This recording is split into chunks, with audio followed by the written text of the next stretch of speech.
Hey folks, this is Riker with a gaming news wrap-up video where we discuss the happenings of the week. This week's topics include a Starfield developer arguing with the reviewer over what fun is, free cosmetics popping up in the Diablo 4 shop, Path of Exile 2 teasing a gunslinger class, and more.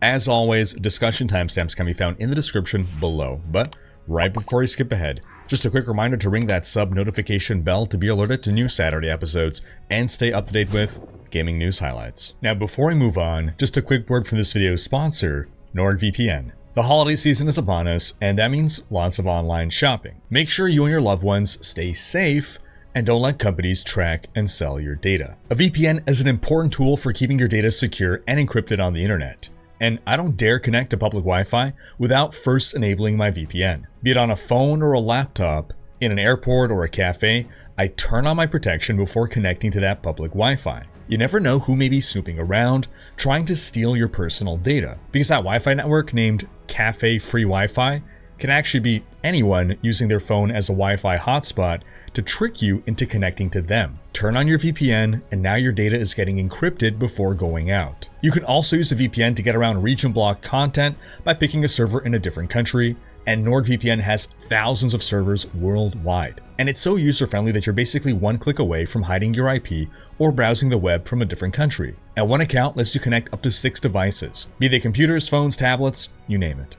So, take control of your internet experience today with NordVPN. Right now, get an exclusive deal and 4 additional months for free when you use my link, nordvpn.com/Riker. It's risk-free with Nord's 30-day money-back guarantee. That's nordvpn.com/RHYKKER, or click the link in the description below. Kicking things off with some Diablo news. Back around the launch of Diablo 4, there was a campaign for Twitch drops where every week, if you would watch certain streamers for a certain amount of time, you would unlock special cosmetics. It was a limited time run thing, and if you missed them, you missed them. Well, apparently not, because for people that don't already have the cosmetics, on a rotating basis over the past few days, these have been popping up in the shop as just free-to-claim cosmetics. So, if you didn't get them, go open the shop, check out, see if you got something free to claim, and grab it. Meanwhile, until November 27th, there's a 35% XP buff that's going on. Not for glyph XP, just for regular leveling, be it a new character, be it getting all the way level 100. This is a multiplicative buff, so it is actual 35%. Doesn't matter what difficulty you're playing on. When the buff was first activated, however, first off, there were reports of whether it was actually working or not, and secondly, it was a listed 25% buff rather than 35%, but that seems to have been sorted out. It seems as though in the lead up to the release of the Abattoir of Zaeith, the devs are trying to encourage us to get to level 100, because you need to have completed Season Journey in order to engage with the Abattoir of Zaeith. This will be new pinnacle content, new super endgame, super challenging content, and you're going to want to be level 100 to tackle it. And until November 28th, Diablo 4 is actually free to play on Steam, well, a demo, you can say, of Diablo 4. You can play up to level 20 for free on Steam. Once you hit level 20 though, I'm heard that you just get ejected from the game. But at the same time, running concurrent with this is a 40% discount. So if you tried the game and you like it, it's 40% off until November 28th. Otherwise, if you're looking to buy a new Xbox Series X, there's a bundle that includes Diablo and a discounted Xbox Series X. I see it on Amazon, you might be able to find it elsewhere as well. So free Diablo 4 and a discounted Xbox Series X at the same time. And that takes us into some Xbox news. Apparently, Xbox is set to make a major announcement at the Game Awards. This is according to Jez Corden, who's a well-known video game journalist specializing in Xbox. And he teased this announcement on his podcast, but he didn't delve into much detail. Speculation is that this is going to be at the very least a new major game reveal, but possibly something even more, given we just had the acquisition of Activision Blizzard finalize. So maybe some new games coming to Microsoft Game Pass. Maybe some new major exclusive reveal for Xbox. The Game Awards are December 7th. We're also expecting at the Game Awards to get the official release date for Baldur's Gate 3 on Xbox, which is probably going to be mid to late December. And in other Xbox news, according to a new report by Newzoo, it seems as though Xbox may for the first time surpass Sony with regards to gaming revenue. And this is thanks to taking on Activision Blizzard. Microsoft's gaming revenue so far in this year $6 billion. Activision Blizzard, $4.4 billion. Sony's revenue so far this year is $8 billion, so combined, Microsoft and Activision surpass that. Now, of course, when coming up with these charts, you don't factor in revenues earned before the merger, but predicting forward to 2024, it looks as though, assuming something catastrophic doesn't happen, Microsoft is on track to beat Sony now. The top earners of gaming revenue. Number 1, Tencent, can't be dethroned. Number 2 has been Sony. Number 3 was actually Apple, and number 4 was Microsoft.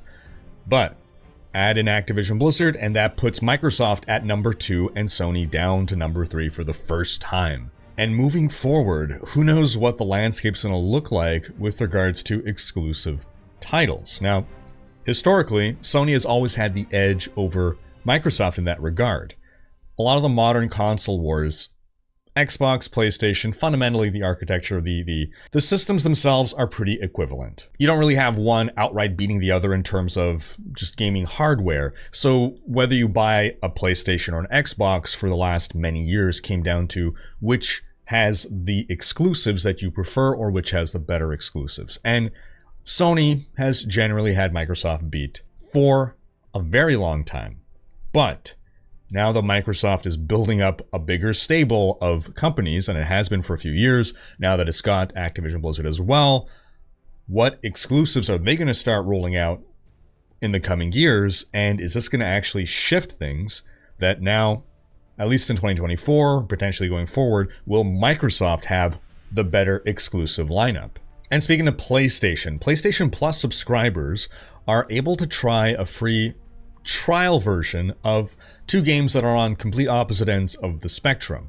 Baldur's Gate 3, which is probably going to win Game of the Year, and Lord of the Rings Gollum, which is a strong contender for worst Game of the Year. Now, what these trials are, you can play the game, but you're on a timer. For Baldur's Gate 3, you have a 2-hour timer, which is almost enough time to create your character. And for Gollum, you have 1 hour, which is more than enough time to laugh at how bad the game is. Now, what I realized in researching this story is we effectively have demos gated behind a paid subscription. Maybe that's just how PlayStation does things, I don't know, but I grew up in the 90s and I just remember every game had a free demo. Like, that was just the default. Games had demos so that you can try it before buying it, and you'd be more encouraged to buy it after trying it and having fun.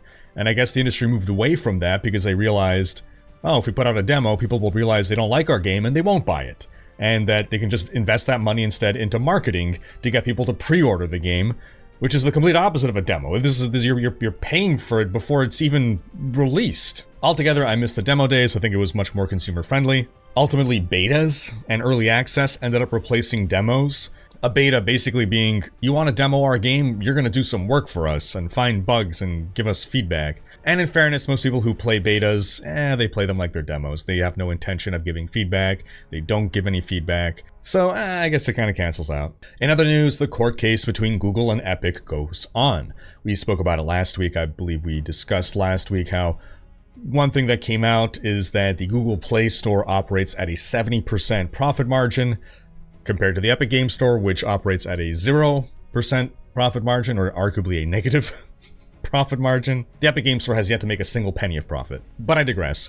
More details have emerged over the past week, some new insights, things from old emails, and one interesting thing that was learned was that at some point, 2018 in particular, when Fortnite was in its heyday, Google had a plan, or at least an idea, to team up with Tencent to buy Epic. They wanted to own 100% of Epic Games. Another option was just buying a 20% stake in Epic for $2 billion.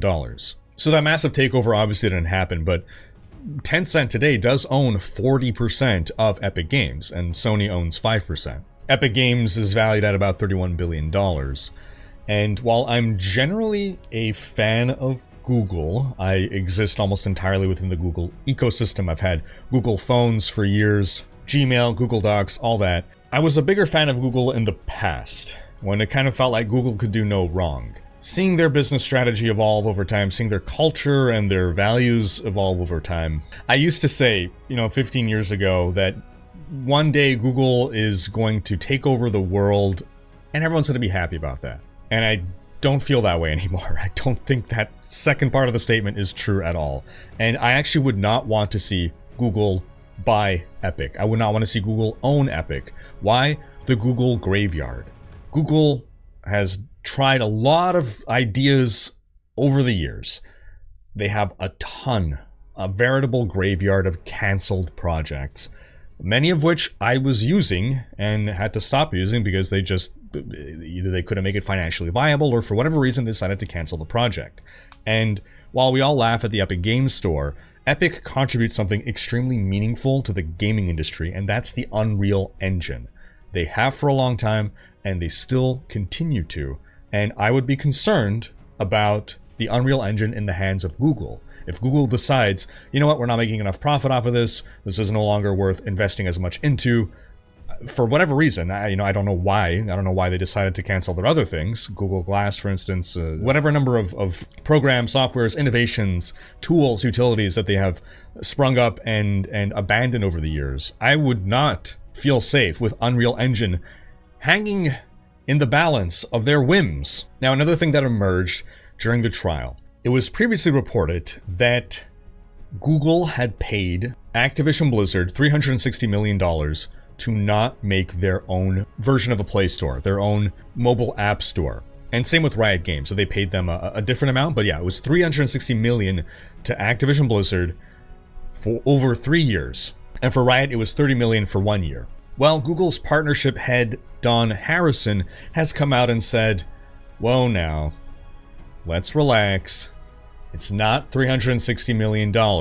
He said, quote, there are billions of dollars flowing between the two companies, which certainly does not help their case against the idea of Google colluding and dominating an industry, which is effectively what this is all about. Throughout the trial, Epic Games CEO Tim Sweeney keeps trying to paint Google as this bully, that Google is using underhanded tactics. They're crooked. They're trying to force this predatory system onto people where you have to use their Play Store and therefore forfeit 30% of your revenue to them. That they're so big and they have so much money, they can just throw that money around and do whatever they want. For instance, it came out that Google is paying Apple between $15 and $20 billion a year to keep Google as the default search engine on Apple devices. Epic generally gets a lot of crap, but I do have to give credit where credit is due to their contributions to the gaming industry. And one thing in particular that they did work towards and helped with was cross-platform play.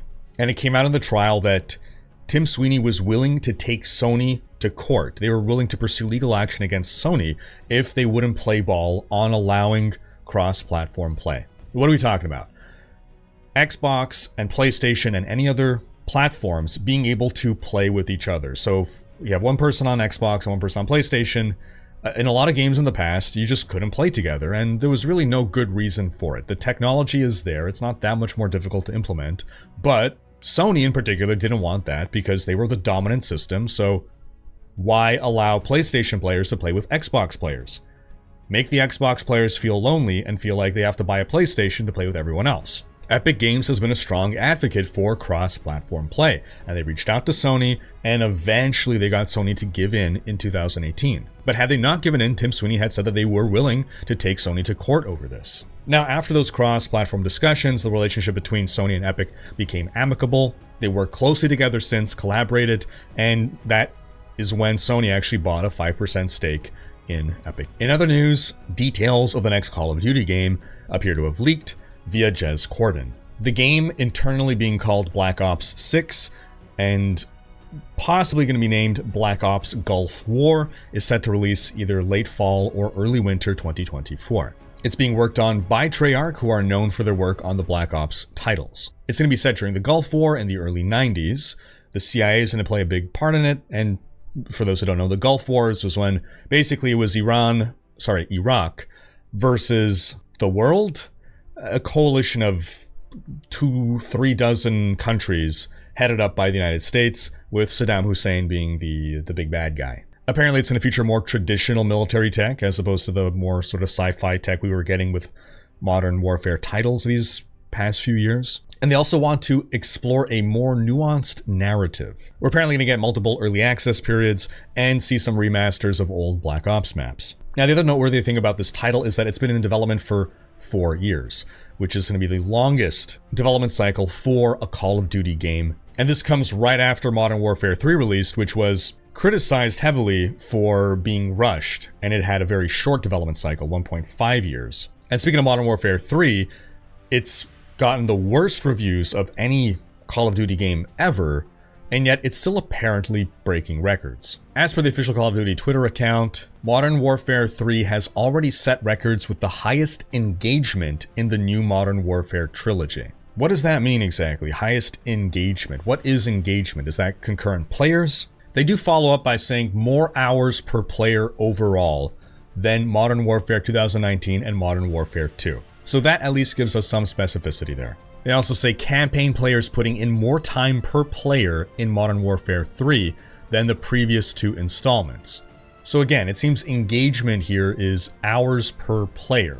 This seems like a tricksy way of saying we have fewer players than these other games, but hey, at least the players that we do have really like the game, and they're playing it more than from these other games. You can have 5 super dedicated players who've been playing for 12 hours a day every day, and you'll have more engagement than a game with 200,000 players who play 3 hours a day. It feels like they're just trying to do something to turn around the narrative, which has been overwhelmingly negative about the game, and in last week's video we covered as well how the numbers seem to be quite down relative to past games with regards to peak concurrent players. On to some Path of Exile 2 news. On the upcoming November 30th livestream, we're going to get the reveal of the next Path of Exile expansion, plus some new details about Path of Exile 2.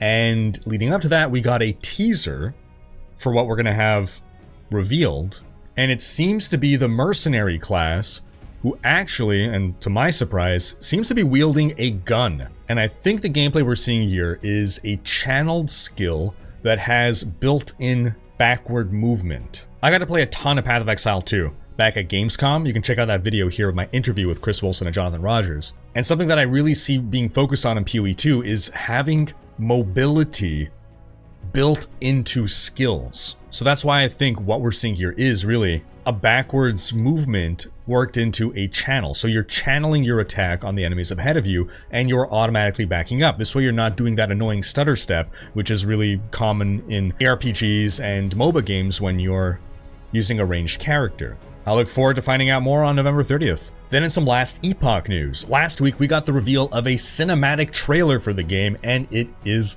glorious. Unfortunately, some fans of the game came out and were saying, well, what's the point of this? There's no gameplay. Who is this for? To the point that boards had to come out and address the issue, saying the main purpose of this trailer is to serve as an introduction piece for a wider audience. And I think it's very sad that the team needs to justify the existence of a cinematic trailer, something that has been commonplace within the industry for at least 20, if not 30 or more years. Calm down, everybody. There's gonna be a gameplay trailer. The devs also released their November dev update, in which they spoke a bit more about their upcoming roadmap leading to release on February 21st. On January 11th, we're going to get a preview of item factions. The Merchant's Guild, the Bazaar, the Circle of Fortune, and Prophecies. This is their solution to making players who want trade happy and players who don't want trade happy, and I'm eager to learn more. January 25th, we're getting a preview of the Warlock. That's the final Acolyte Mastery. And on February 8th, we're getting a preview of the Falconer. That's the final Rogue Mastery. They also showcase some improvements that they're making to the lighting and shadows within the game, and it's looking really good. Then is some Starfield news. Reviews for the title, which has been out for about 2 months now, on Steam have dropped down to mixed, with only 69% of people giving positive reviews, and that is not nice. The game faces a number of criticisms, but one of the most oft talked about one is the 1,000 planets that you can explore. Most of them are either barren or repetitive, samey, and altogether not generally interesting to explore. And a developer, Falco Yamaoka, actually replied to one of these reviews stating, "We are sorry to hear Starfield didn't live up to your expectations. Some of Starfield's planets are meant to be empty by design. But that's not boring." But that's not boring. So you shouldn't find it boring. Your feelings are wrong. Now he goes on to explain that the deliberate design choice to create barren zones is to evoke a sense of the scale of the universe and how small we are, of how overwhelming just the vastness of space is. He said that wandering through an alien landscape is meant to be part of the experience. And that's all fine, right? You are allowed to design the game that way. If that's the experience you want to evoke, that is absolutely within your right, and it is legitimate decisions to go for that. But you can't really tell people whether it's boring or not. That's a very subjective thing about how you feel. It's like telling someone, yes, that joke was funny. If you didn't find it funny, it's because you didn't get it. A dev can design a game however they want, and a player can feel about it however they want. Players shouldn't get to dictate what devs do, and devs don't get to dictate how players feel about it. Overall, this Falco fella, I don't think was ill-intentioned at all, and he comes across very polite. He goes on to give some hints and tips on ways that the critic could enjoy the game better. But I just thought it was funny, that quote, "But that's not boring." Meanwhile, in a recent interview with GQ, Todd Howard went on to say that it took 7 years of development before Starfield became fun. He said that the game only became fun in 2022, and he said that he had expected that they would find the fun sooner than that. As per some reviewers, though, they still haven't found it. Then in some Half-Life news of all things, Half-Life celebrated its 25th anniversary, and Valve actually released a patch. This patch not only fixed bugs, but they added 4 new multiplayer maps, and they brought back some cut content from old demo versions of the game. They updated graphic settings to allow for widescreen support, some lighting fixes, UI scaling to support modern resolutions, Steam Deck support, Steam networking so that you can invite friends right into your game, and the devs said that they now consider this anniversary version of Half-Life to be the definitive version. And speaking of Valve, it's bad news for Steam users in Turkey and Argentina, who have logged on to Steam this week to see prices in the store increased dramatically across the board. Far Cry 5 saw a 240% increase in price, and Stardew Valley saw a 2,900% price increase. What madness is going on here, you're wondering? Well, Steam implemented a new pricing policy on November 20th. Now, games in Steam and Argentina, specifically those regions, are priced in US dollars instead of their respective currencies. And this is because of the extreme volatility of the currencies in these countries. Because the value of their dollar would vary so dramatically, developers were forced to constantly be updating the prices of their games in these regions. So about a month ago, Steam reached out, messaged developers saying, hey, we're going to do this. You have until then to set a US dollar price for your game in these countries. Because the default that they rolled out with was if the game costs 70 US dollars in the US, it costs 70 US dollars in Turkey and Argentina. And here's where the problem lies.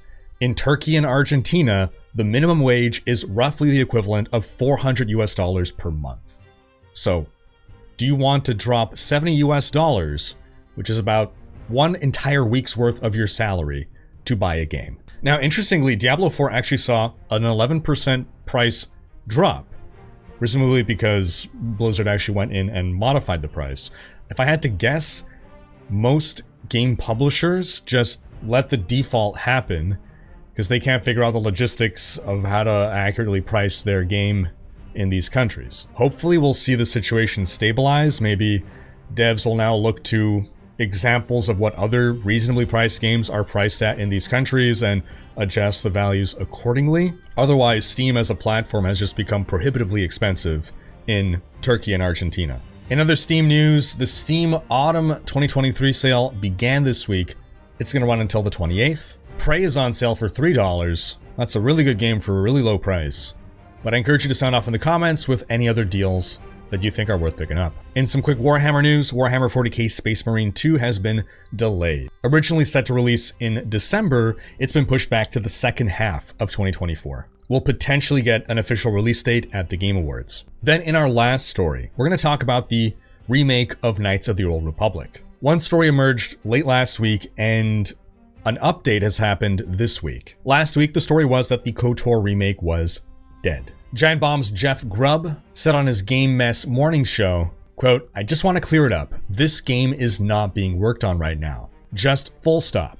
This game is not being worked on in any way at any studio. The remake was originally being developed by Asper Media, but in August of 2022, Embracer Group moved development to Saber Interactive. And ever since that move, there have been 0 updates. Sony even removed any mention of the remake anywhere public. During a recent earnings call, the CEO of Embracer did not say a word, would not acknowledge anything about the KOTOR remake. So that was last week's story. The update this week on the Reset Era forums, Jason Schreier is giving a contradictory piece of information. He said, quote, "I've talked to 2 people at Saber who both say they're still currently working on it, so I don't believe that the comment that it isn't being worked on in any way right now is true." Now, Grubb is generally reputable, but he also sometimes will pass off leaks as just sort of speculation or interpretation on his part. Jason Schreier, in this case, is the guy I believe more. Jason Schreier has a more reliable track record when he goes out and says, "Sources tell me XYZ." What I'm getting at, folks, there's still hope. And that's going to wrap up this week's video. But do be sure to have checked out last week's video, in which we discussed the huge loss that Blizzard has suffered recently. Thanks for watching. Special thanks to my Twitch, Patreon, and YouTube supporters for making these videos possible. If you enjoyed this video, please share it, check out these other videos, and subscribe to join Riker's Raiders for more gaming content.